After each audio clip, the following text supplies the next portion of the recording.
Please subscribe Khabar Plus 18 for latest news and updates.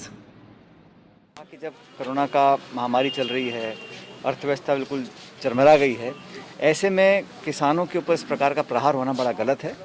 और हम सब लोग दलगत राजनीति से ऊपर उठकर क्षेत्र प्रांत भाषा को भूलकर देश के किसानों का जो भला है, जो खुद वो अपने अहित मानते हैं इन बिलों को, उनको वापस करने की मांग कर रहे हैं।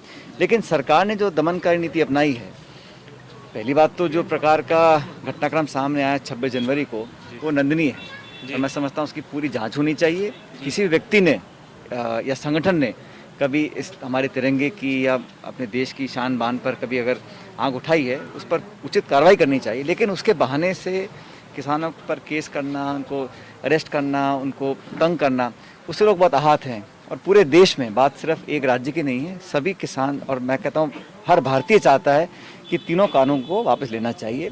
सरकार वार्ता कर रही है बार बार, लेकिन वार्ता का परिणाम क्या है? आप 10-11 बार बुला लिया उनको, वो तो बेवजह उनको थकाने की बात कर रहे हैं ताकि वो आके अपनी बात रखें। अंत में किसान ये चाह रहे हैं, और हम सब और कांग्रेस पार्टी विशेष रूप से किसानों की मांग के साथ खड़ी है। हर राज्य में, पूरे देश भर में कांग्रेस पार्टी ने, सोनिया गांधी जी ने, राहुल गांधी जी, हम सब ने कहा कि किसानों की मांग के साथ हम सब देशवासी और कांग्रेस साथ खड़े हैं उनके। किसान जब लॉकडाउन था तब कारखाने बंद थे, दुकानें बंद थी, फैक्ट्री बंद थी, सिर्फ किसान ने खेती नहीं छोड़ी। तभी आज हमारे गोदाम भरे हुए हैं। आज पूरा देश अगर मजबूत है तो किसानों के दम पर ही तो है। और किसानों के बच्चे खड़े सरहद पर, जो फौज में हैं, वो कहाँ के हैं? किन के बच्चे पोते हैं? वो सब किसानों के हैं।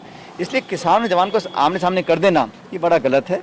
और मैं ऐसा मानता हूँ कि किसान जो मांग कर रहे हैं, केंद्र सरकार को संवेदनशीलता दिखानी चाहिए और सिर्फ बातें ना करें। और इसमें कोई अहम की बात नहीं है ना, अगर कोई कानून पारित भी किया है तो वापस लेने में कोई हार जीत तो है नहीं। सरकार को तुरंत प्रभाव से तीनों कानूनों को वापस लेना चाहिए। और सभी लोगों की मांग ये है, देश भर के समूचे किसान संगठन, सभी अलग अलग पार्टी के लोग लगभग, और जब रूलिंग पार्टी के जो सहयोगी दल हैं वो उनका दामन छोड़ रहे हैं, इस्तीफे दे रहे हैं, चाहे वो अकाली दल है, चाहे वो हनुमान बेनीवाल जी की पार्टी है, तो किसानों के मुद्दों को केंद्र सरकार को गंभीरता से लेना चाहिए।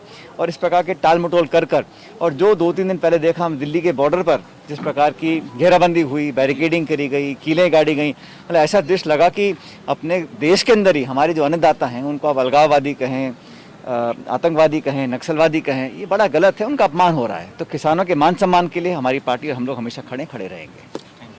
Please subscribe Khabar Plus 18 for the latest news and update and press the bell button.